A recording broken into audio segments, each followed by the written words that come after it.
जय हिंद, वंदे मातरम। साथियों, मद्यनिषेध सिपाही की परीक्षा 14 मई के लिए आज की इस वीडियो में जीके जीएस के 30 इम्पोर्टेंट प्रश्नों का एक छोटा सा टेस्ट पेपर लेकर आए हैं और आज हम लोग कुछ अलग तरीके से प्रश्नों को कवर करेंगे। तो आप सभी इस टेस्ट को लगाएं और देखें आप लोग कितने प्रश्नों के सही सही आंसर कर पाते हैं। तो चलिए जल्दी जल्दी से आप सभी लाइव में जुड़ जाइए। सभी को गुड इवनिंग, गुड इवनिंग। तो चलिए फर्स्ट क्वेश्चन आपके सामने है। Poverty and un British rule in India नामक पुस्तक किसके द्वारा लिखी गई है? वेरी इंपॉर्टेंट प्रश्न है। चलिए आप सभी लाइव चैट में अपना अपना आंसर बताएंगे। Poverty and un British rule in India नामक पुस्तक किसके द्वारा लिखी गई है? तो देखिए यहाँ पे पहले प्रश्न का आंसर जो भी बच्चे लाइव चैट में ऑप्शन बी बता रहे हैं उनका बिल्कुल सही जवाब है दादा भाई नौरोजी ने। याद रखेंगे, आप लोग इमेज में देख सकते हैं, ये दादा भाई नौरोजी की तस्वीर है। और देखिए कुछ इम्पोर्टेंट पुस्तक है जो आपके एग्जाम में पूछे जा सकते हैं। जैसे महात्मा गांधी की पुस्तक है सत्य के साथ मेरे प्रयोग यानी मेरा प्रयोग, हिंद स्वराज, ये महात्मा गांधी की पुस्तक है। डिस्कवरी ऑफ इंडिया, मेरी कहानी एन ऑटोबायोग्राफी, ये पुस्तक पंडित जवाहरलाल नेहरू की है। और इंडिया डिवाइडेड, ये डॉक्टर राजेंद्र प्रसाद की पुस्तक है।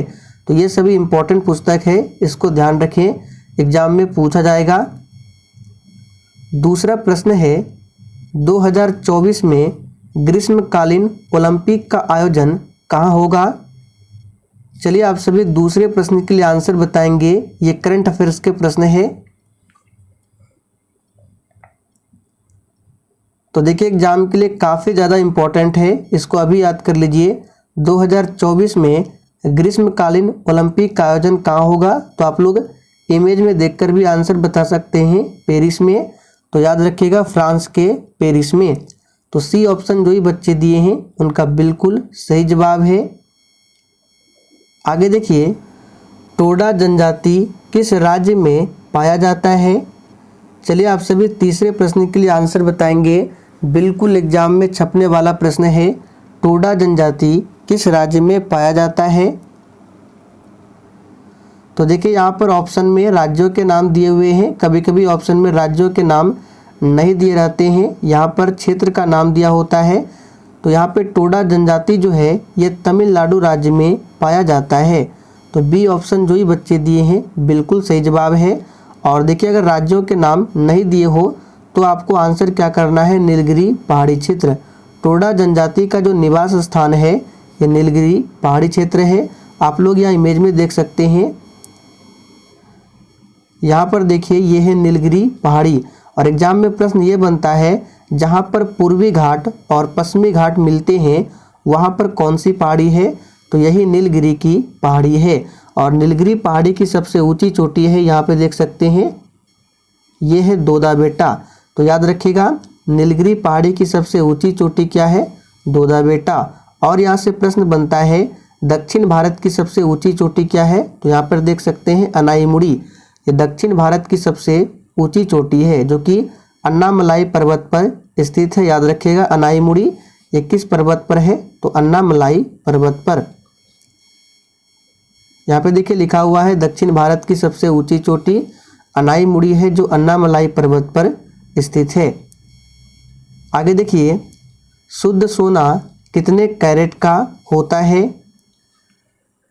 बिल्कुल आपको सोच समझकर आंसर बताना है और प्रत्येक स्टूडेंट को आंसर करना है, तभी आपका प्रॉपर तरीके से रिवीजन होगा। तो शुद्ध सोना कितने कैरेट का होता है? आप सभी जानते हैं 24 कैरेट का होता है। तो बी ऑप्शन जो ही बच्चे दिए हैं बिल्कुल सही जवाब है। आगे देखिए, मशरूम क्या है?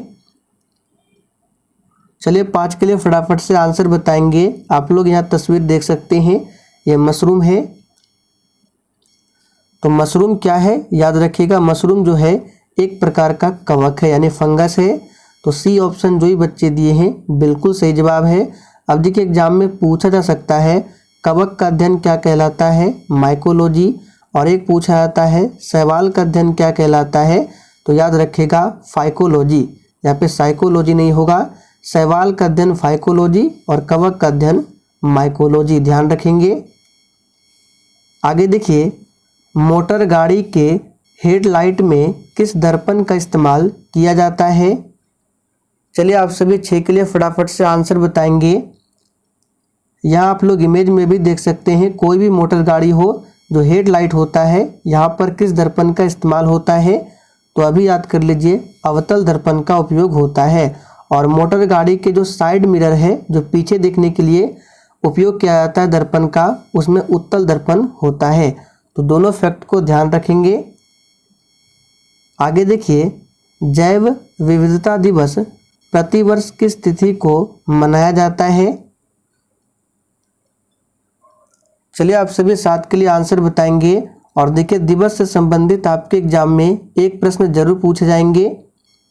तो जैव विविधता दिवस प्रतिवर्ष 22 मई को मनाया जाता है। और भी इम्पोर्टेंट डेट्स है, याद कर लीजिए इन सभी को। विश्व जल दिवस 22 मार्च, विश्व पृथ्वी दिवस 22 अप्रैल, राष्ट्रीय विज्ञान दिवस 28 फरवरी और राष्ट्रीय मतदाता दिवस 25 जनवरी। आगे देखिए, रेशम उत्पादन किससे संबंधित है? चलिए 8 के लिए फटाफट से आंसर बताएंगे। और दोस्तों, अगर आपको ये सेशन थोड़ा भी पसंद आ रहा है तो प्लीज़ आप सभी सेशन को दिल से एक बार जरूर लाइक कर दें। तो बहुत ही आसान प्रश्न है, रेशम उत्पादन किससे संबंधित है? तो याद रखिएगा, सेरीकल्चर से। एपी कल्चर किससे संबंधित है? तो मधुमक्खी पालन से। पीसी कल्चर मत्स्य पालन से। वर्मी कल्चर केचुआ पालन से। इन सभी को ध्यान रखना है।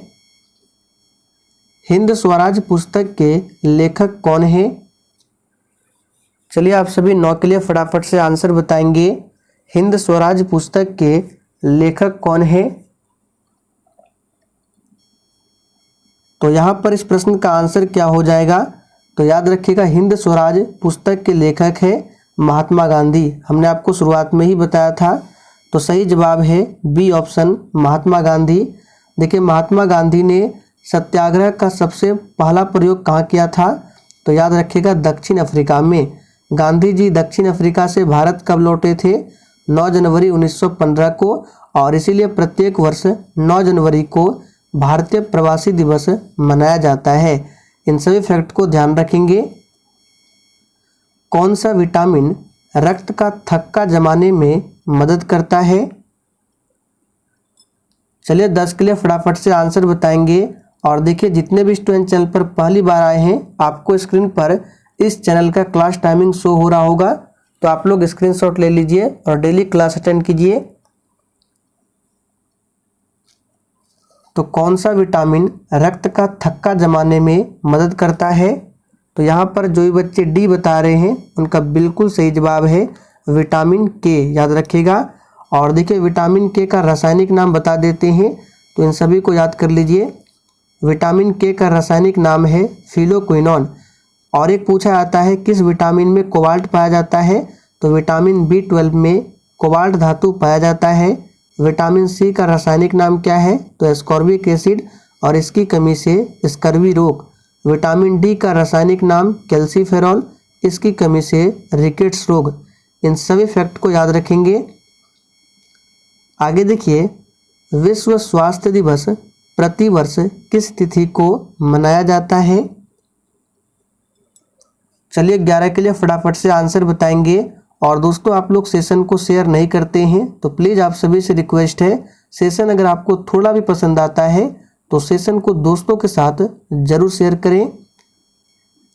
तो विश्व स्वास्थ्य दिवस प्रतिवर्ष 7 अप्रैल को मनाया जाता है। देखिए, विश्व स्वास्थ्य संगठन की स्थापना 7 अप्रैल 1948 को हुई थी। और इसका हेड क्वार्टर कहाँ है? तो स्विट्जरलैंड के जिनेवा में। विश्व पर्यावरण दिवस पूछा जा सकता है, तो 5 जून को।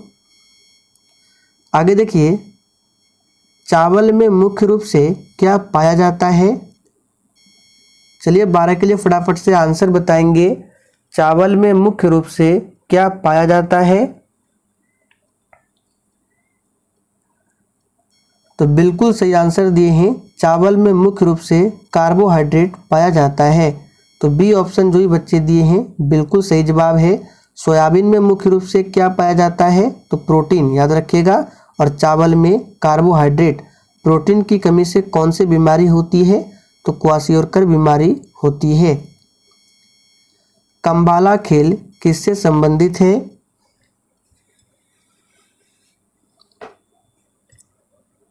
चलिए आंसर बताएंगे। देखिए, जिस तरह से जल्लीकट्टू जो है, इसमें क्या होता है? तो जल्लीकट्टू में, ये तमिलनाडु में होता है इसका आयोजन, और इसमें सांड को कंट्रोल किया जाता है, सांड कहे या बैल को कंट्रोल किया जाता है जल्लीकट्टू में, और ये तमिलनाडु में आयोजन होता है। उसी प्रकार कंबाला खेल किससे संबंधित है? तो भैंस दौड़ से संबंधित है, याद रखेंगे। राफेल क्या है? चलिए 14 के लिए आंसर बताइए, राफेल क्या है? तो यहाँ पर सही जवाब क्या होगा? राफेल क्या है? तो याद रखिएगा फाइटर जेट है। तो बी ऑप्शन जो ही बच्चे दिए हैं बिल्कुल सही जवाब है। और भारत ने राफेल को खरीदा है फ्रांस से। एस्किमो किस देश के जनजाति है? चलिए 15 के लिए आंसर बताइए, एस्किमो किस देश के जनजाति है? तो यहाँ पर 15 का आंसर है, याद रखिए, कनाडा और ग्रीनलैंड। यहाँ पर दोनों आंसर होगा। तो सही जवाब है डी ऑप्शन, ए और बी दोनों। ध्वनि की प्रबलता किसमें मापते हैं? चलिए 16 के लिए फटाफट से आंसर कीजिए। और देखिए, पीडीएफ की बात करें तो इसका पीडीएफ टेलीग्राम पर मिल जाएगा। टेलीग्राम का लिंक इसी वीडियो के नीचे डिस्क्रिप्शन बॉक्स में है, जाकर ज्वाइन कर लीजिए। बिल्कुल फ्री में पीडीएफ डाउनलोड कर सकते हैं। तो ध्वनि की प्रबलता किसमें मापते हैं? याद रखिएगा डेसिबल में। बी ऑप्शन आपका सही जवाब है। देखिए, ध्वनि की चाल पूछा जाता है सबसे अधिक किसमें होता है? तो ठोस में। और ध्वनि याद रखना है निर्वात में कभी भी गमन नहीं करती है। बेकिंग सोडा होता है? चलिए 17 के लिए आंसर बताइए, बेकिंग सोडा होता है? तो यहाँ पर सही जवाब है सोडियम बाइकार्बोनेट। ये बेकिंग सोडा है जिसको खाने वाला सोडा भी कहा जाता है। और धोवन सोडा का सूत्र, रासायनिक नाम क्या है? Sodium carbonate. सूत्र होता है Na2CO3 × 10H2O। ये धोवन सोडा का है। और सोडियम बाइकार्बोनेट का क्या होता है? NaHCO3।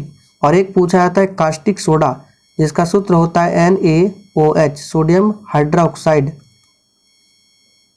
ताजमहल के संक्षारण का कारण क्या है? यहाँ पे संक्षारण होगा इस तरह से। चलिए आंसर कीजिए, ताजमहल के संक्षारण का कारण क्या है? तो देखिए, आप लोगों ने पढ़ा होगा ताजमहल के संक्षारण का जो मुख्य कारक है अम्ल वर्षा है। और अम्ल वर्षा में क्या क्या होता है? तो आप सभी जानते हैं, सल्फर डाइऑक्साइड, नाइट्रोजन ऑक्साइड। तो यहाँ पे आंसर क्या होगा? डी ऑप्शन, ए और बी दोनों। प्रोटेम स्पीकर की नियुक्ति कौन करता है? चलिए 19 के लिए आंसर बताएंगे। बहुत ही शानदार लेवल का प्रश्न है। तो देखिए, प्रोटेम स्पीकर की जो नियुक्ति है यह राष्ट्रपति के द्वारा किया जाता है। तो सही जवाब है सी ऑप्शन। इनमें से कौन एक कोशिकीय जीव है? और देखिए, जिसने अभी तक सेशन को लाइक नहीं किया है, फटाफट से आप सभी सेशन को लाइक कीजिए। तो इनमें से कौन एक कोशिकीय जीव है? अमीबा, पैरामीशियम, जीवाणु, ये सभी है।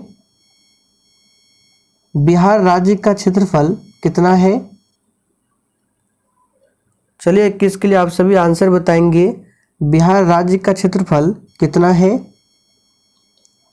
तो दोस्तों, यहाँ पे सही जवाब है 94,163 वर्ग किलोमीटर। ये बिहार राज्य का क्षेत्रफल है। भारत का पूछे तो 32,87,263 वर्ग किलोमीटर। जूट के उत्पादन में बिहार का कौन सा स्थान है? देखिए, हमने आपको प्रैक्टिस सेट में ये तो बताया है कि जूट के उत्पादन में सबसे अग्रणी राज्य कौन सा है, तो याद रखिएगा पश्चिम बंगाल। लेकिन यहाँ पर बताना है बिहार का कौन सा स्थान है। तो इस तरह से भी घुमाकर प्रश्न पूछा जाता है। याद रखिएगा, दूसरे स्थान पर आता है बिहार और पहले स्थान पर पश्चिम बंगाल। पश्चिम बंगाल की राजधानी कोलकाता है, जो हुगली नदी के किनारे बसा हुआ है। सोनपुर मेला कब शुरू होता है?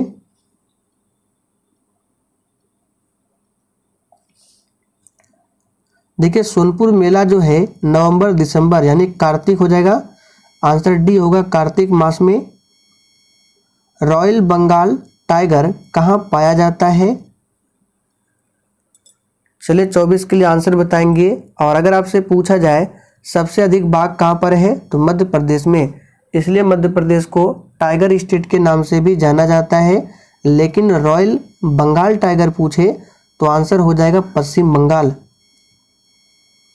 स्वच्छ भारत मिशन कब शुरू हुआ था?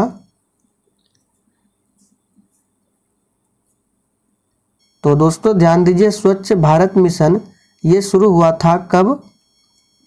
तो जो ही बच्चे ऑप्शन सी बता रहे हैं बिल्कुल सही जवाब है, 2 अक्टूबर 2014 को। और दोस्तों सेशन के लास्ट में बिल्कुल ईमानदारी पूर्वक आप लोगों को अपना अपना स्कोर कमेंट करके बताना है। फ्लोराइड की अधिकता से क्या प्रभावित होता है?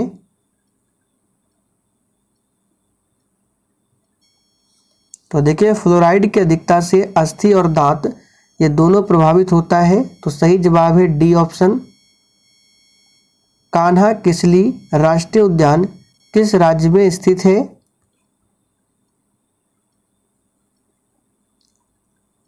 तो देखिए, कान्हा किसली राष्ट्रीय उद्यान जो है ये मध्य प्रदेश। ओपीडी का पूर्ण रूप क्या है?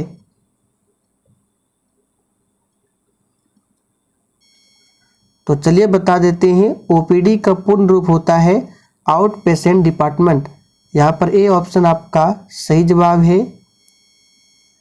यदि वेग दोगुना कर दिया जाए तो गतिज ऊर्जा क्या होगी? देखिए, इसको निकालने के लिए हमने आपको काफ़ी बार बताया है, तो आपको याद होगा काइनेटिक एनर्जी का सूत्र होता है हाफ mv²। अब यहाँ पे वेग को सिर्फ दोगुना करना है, मास को नहीं। तो v = 2v, यानी जहाँ पर v है हम वहाँ पर 2v करेंगे। तो देखिए, हाफ mv के स्थान पर 2v²। अब देखिए सॉल्व करते हैं तो हाफ m × 4v²। अब देखिए यहाँ से हाफ mv² और यहाँ से भी आप लोग हाफ mv² को निकालते हैं तो 1/2 mv²। तो देखिए क्या बच गया 4। तुलना करने पर देखिए हाफ mv², यहाँ पे भी हाफ mv², तो क्या बच रहा है 4। यानी कि 2 गुना करेंगे तो 4 गुना हो जाएगा और 3 गुना करेंगे तो क्या होगा, तो v के स्थान पर 3 रखना है तो 3 × 3 यानी कि 9 गुना हो जाएगा। तो इस तरह से आप लोग निकाल सकते हैं। तो आंसर क्या होगा बी 4 गुना। प्रयोगशाला में संश्लेषित पहला कार्बनिक पदार्थ क्या है? तो बहुत ही सिंपल प्रश्न है, आंसर है यूरिया। और अब आप लोग कमेंट करके बताइए यूरिया का फॉर्मूला क्या है। तो दोस्तों आज के लिए इतना ही। अगर सेशन पसंद आया हो तो आप सभी सेशन को दिल से एक बार ज़रूर लाइक कर दें।